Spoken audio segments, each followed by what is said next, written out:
Hello everyone, welcome to my channel Tutor Ravi. So guys, I hope you all are fine and doing well. And guys, जो हमने एक operating system का series start किया था, उस series में already मैं ऑपरेटिंग सिस्टम के बेसिक्स क्या होते हैं मैं डिस्कस कर चुका हूँ। कुछ ऐसे टर्म्स हैं जो कि फ्रीक्वेंटली यूज होते हैं ऑपरेटिंग सिस्टम में, वो सब मैं ऑलरेडी बहुत सारे वीडियोस उन सभी चीज़ों पे डिस्कस कर चुका हूँ। अगर आपने उन वीडियोस को नहीं देखा है तो एक बार जाकर आप उन वीडियोस को देख लें। उन वीडियोस को जो प्लेलिस्ट का लिंक है आपको इस वीडियो के डिस्क्रिप्शन बॉक्स में मिल जाएगा। आज से हम स्टार्ट करते हैं। ऑपरेटिंग सिस्टम का एक फीचर्स होता है जिसको हम बोलते हैं प्रोसेस मैनेजमेंट, कि ऑपरेटिंग सिस्टम जो प्रोसेसेस क्रिएट होते हैं सिस्टम में तो उनको कैसे मैनेज करता है वो हम डिस्कस करने जा रहे हैं। उसी में जो सबसे पहला एक सब टॉपिक है, तो सबसे पहले हम देखेंगे कि प्रोसेस होता क्या है। प्रीवियस वीडियोस में मैंने डिस्कस किया था प्रोसेस एंड प्रोग्राम का डिफरेंस। आज हम प्रोसेस को थोड़ा और डिटेल में डिस्कस करेंगे दैट कि आपको क्लियर हो जाए कि प्रोसेस होता क्या है, और फिर आगे आने वाले वीडियोस में जब हम इस टर्म को बार बार यूज करेंगे तो वहां पे आपको ज्यादा कोई भी प्रॉब्लम ना आए। क्लियर है? गाइज, सबसे पहले तो प्रोसेस होता क्या है। कोई भी प्रोग्राम, यहाँ लिखा है प्रोग्राम इन एग्जीक्यूशन, मीन्स कोई भी प्रोग्राम जब एग्जीक्यूशन फेज में होता है तो उसको हम क्या बोलते हैं, प्रोसेस बोलते हैं। अब प्रोग्राम क्या होता है, मैं आपको एक नीचे एग्जांपल, आपको डायग्राम दिख रहा होगा, मैं आपको डायग्राम की हेल्प से यहाँ पे एक्सप्लेन करता हूँ कि प्रोग्राम कैसे। सपोज जैसे कि आपने जावा में कोई कोड लिखा, क्लियर है, तो ये हो गया हमारे पास सोर्स कोड। नीचे आपको डायग्राम दिख रहा होगा, येलो कलर से जो बॉक्स बने हैं, ये क्या हो गया, सोर्स कोड हो गया। अब इस सोर्स कोड को पहले तो क्या करते हैं, कंपाइल करेंगे। क्लियर है? तो कंपाइल करने के बाद क्या होता है, ये चेंज हो जाएगा बाइट कोड में, या फिर इसको हम बोल सकते हैं बाइनरी कोड। क्लियर है? क्योंकि बाइनरी कोड क्या होता है, जो डेटा 0 और 1 की फॉर्मेट में स्टोर होता है। क्लियर है? और फिर ये बाइनरी कोड फर्दर जब इंटरप्रेट होगा तो ये किस में चेंज हो जाएगा, जो हमारा जो सिस्टम अंडरस्टेबल लैंग्वेज होता है, मीन्स कंप्यूटर लैंग्वेज में,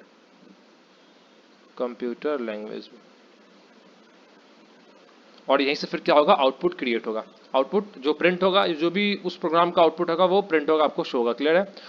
ये होता है कि जैसे कि अब यहाँ पे क्या हो गया कि जो सोर्स कोड होता है इनिशियली, वो होता है ह्यूमन रीडेबल लैंग्वेज, हम सोर्स कोड लिखते हैं। सोर्स कोड क्या होगा, बेसिकली प्रोग्राम हो गया कि आपने कोई प्रोग्राम को लिखा। क्लियर है? तो ये हो गया यहाँ पे प्रोग्राम। अब इस प्रोग्राम को एग्जीक्यूट होना है, क्योंकि प्रोग्राम जब एग्जीक्यूशन फेज में होगा तभी वो प्रोसेस, उसको हम बोलेंगे। अब प्रोग्राम एग्जीक्यूट कैसे होता है, जब प्रोग्राम को एग्जीक्यूट होना होता है तो उस टाइम पे क्या होता है, प्रोग्राम को लोड किया जाता है रैम में। रैम होता है रैंडम एक्सेस मेमोरी, जो कि मैं ऑलरेडी डिस्कस कर चुका हूँ। किसी भी चीज़ को जब रन करना होता है तो क्या होता है कि अगर किसी प्रोग्राम को रन करना है तो उसको कुछ रिसोर्सेज चाहिए होता है। तो सबसे पहले क्या होता है कि प्रोग्राम को, अगर सपोज प्रोग्राम सेकेंडरी मेमोरी में है तो उसको पहले सेकेंडरी मेमोरी से रैम में लाना पड़ता है। तो प्रोग्राम एग्जीक्यूट होने के लिए पहले कहाँ जाएगा, पहले जाता है रैम में। क्लियर है? रैम में जाएगा, उसके बाद अब ये ऑपरेटिंग सिस्टम की रिस्पॉन्सिबिलिटी होती है कि जैसे कि अब कोई प्रोग्राम लोड हुआ है रैम में, तो उस प्रोग्राम की क्या रिस्पॉन्सिबिलिटी है। क्लियर है? उस प्रोग्राम में क्या क्या डेटा है, ये सब को लोड करना किस पे ऊपर होता है, ऑपरेटिंग सिस्टम पे होता है। तो ऑपरेटिंग सिस्टम यही बोलते हैं कि प्रोसेस मैनेजमेंट, और कोई भी टास्क आप परफॉर्म कर रहे हैं तो वो सभी टास्क की रिस्पॉन्सिबिलिटी किसके पास होती है, ऑपरेटिंग सिस्टम की होती है। क्लियर है? तो यहाँ पे जो रैम है वो बहुत ही इंपॉर्टेंट रोल प्ले करता है। ये चीज़ में आगे भी बहुत टाइम पे यूज होगा, जब हम पेजिंग ये सब कॉन्सेप्ट डिस्कस करेंगे, जो कि बहुत आगे है। तो वहाँ पे रैम को, कोई भी जो प्रोसेस होता है उसको, अगर जिससे कोई भी प्रोग्राम है वो एग्जीक्यूशन फेज में, उसको प्रोसेस हम बोलेंगे। तो प्रोसेस को सबसे पहले रैम में लाया जाता है, तभी वो जाकर एग्जीक्यूट होगा। अब रैम में लाने के बाद ही फिर ऑपरेटिंग सिस्टम उस प्रोसेस को क्या क्या चाहिए, क्या रिसोर्सेज चाहिए, वो क्या रिसोर्सेज उसके पास हैं और क्या उसको और चाहिए, ये सब डिसाइड कौन करता है, कैसे उसको एलोकेट होगा, ये सब होता है ऑपरेटिंग सिस्टम की हेल्प से। क्लियर है? अब रैम में कुछ और है, जैसे कि रैम में जो साइजेस होता है, रैम क्या होता है, पेज फ्रेम्स में डिवाइड होता है, जिसकी साइजेस फिक्स होती है। तो ये सब चीजें डिटेल में मैं आने वाले वीडियो में डिस्कस करूंगा। यहाँ पे पॉइंट्स मेंशन्ड है कि when we write a program in Java and compile it, the compiler create the binary code, जिसको हम बाइट कोड बोलते हैं, जो कि यहाँ पे सेकंड बॉक्स है। The original code and binary code are both programs. यहाँ पे दोनों क्या है, प्रोग्राम्स ही हैं। इसको जब हम फिर रन करते हैं, जब इस बाइनरी कोड को रन करेंगे, सेकंड पॉइंट है, when we actually run the binary code it will become process. Clear है? अब सिंपल याद रखें कि प्रोग्राम इन एग्जीक्यूशन, ये क्या होता है, प्रोसेस होता है। अब अगर आपसे एग्जाम में यही क्वेश्चन सपोज हायर मार्क्स से पूछ लेता है, 4 नंबर 8 नंबर, तो वहां पे आप ट्राई करें कि इसको आप डायग्राम की हेल्प से एक्सप्लेन करें, दैट कि आपका पेज भी फिल होगा, और इंटरव्यू जो एग्जाम चेक कर रहा होगा उसको थोड़ा लगे भी कि हाँ, आपने, आपके जो कॉन्सेप्ट है वो क्लियर है। सो गाइज आई होप कि आपको ये दोनों पॉइंट क्लियर हो गया होगा एंड प्रोसेस क्या होता है ये भी आपको क्लियर हो गया होगा। नाउ गाइज अब हमने ये तो डिस्कस कर लिया कि प्रोसेस होता क्या है और प्रोसेस प्रोग्राम इन एग्जीक्यूशन को हम प्रोसेस बोलते हैं। अब हम देखते हैं कि जैसे मेमोरी में जब प्रोसेस क्रिएट होता है तो वो प्रोसेस का एक डिस्क्रिप्शन बोल सकते हैं या फिर प्रोसेस मेमोरी में कैसा दिखता है वो अभी आपके साथ में डिस्कस करने जा रहा हूँ। सो गाइज ये एक जैसे कि एक ऐसा नहीं है कि प्रोसेस का जो डायग्राम होता है वैसा ही होता है, बट ये सब कुछ ऐसे टर्म्स होते हैं जो कि प्रोसेस कंटेन करता है। तो सबसे पहले होता है यहाँ पर हमारे पास स्टैक।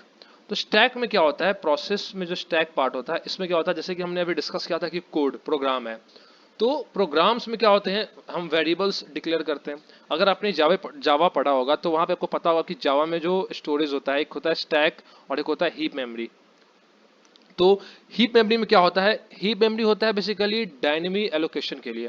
जैसे कि हम जब ऑब्जेक्ट क्रिएट करते हैं तो वो कहाँ पॉइंट करता है, हीप मेमोरी में। बट जो हम लोकल वेरिएबल्स ये सब बनाते हैं वो कहाँ पे होता है, स्टैक मेमोरी में। सो स्टैक मेमोरी क्या करता है बेसिकली, ये टेम्पररी डेटा को कंटेन करता है। तो मैं लिख देता हूँ contains temporary data, temporary data. अब टेम्परेरी डेटा में क्या आ गया, जैसे कि आपके पास जो लोकल वेरिएबल्स हो गया, पैरामीटर्स हो गया, फंक्शन में जो हम पैरामीटर्स पास करते हैं वो हो गया। तो फंक्शन पैरामीटर्स क्लियर है, यहाँ पे लिख देते हैं हम लोकल वेरिएबल्स। अब जनरली क्या होता है प्रोसेस डिस्क्रिप्शन में तो बहुत कुछ होता है, बट हम जनरली जो इंपॉर्टेंट टर्म्स होता है उसी को पढ़ते हैं ऑपरेटिंग सिस्टम में किसी भी एग्जाम्स के लिए या फिर इंटरव्यूज के लिए।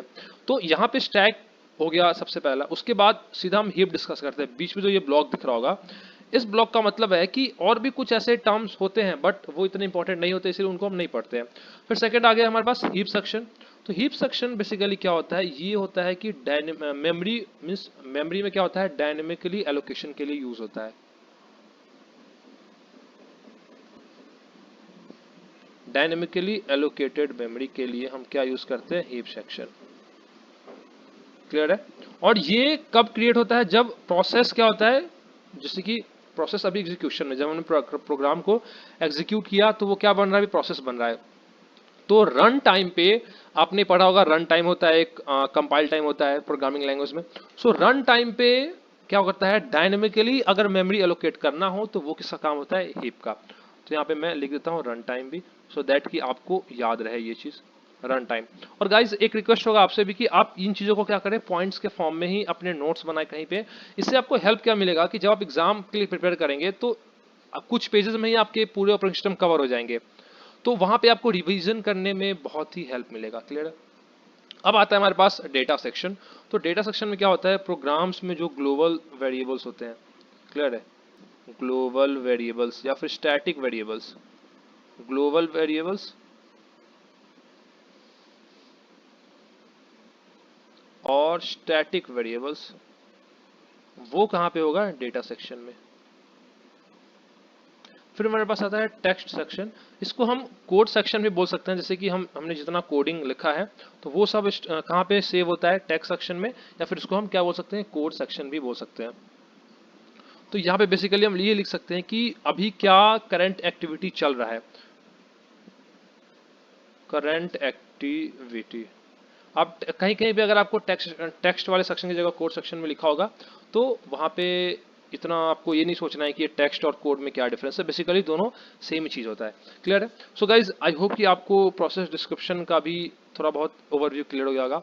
अब इसमें प्रोसेस के बारे में हम कुछ और चीज ऐसे देख लेते हैं, जैसे कि प्रोसेस जो होता है जनरली वो एक एक्टिव एंटिटी होता है। क्या होता है, प्रोसेस, प्रोसेस जो होता है वो क्या होता है, एक्टिव एंटिटी। क्योंकि क्या होता है कि प्रोग्राम रनिंग फेज में जब होता है उसको हम बोलते हैं प्रोसेस।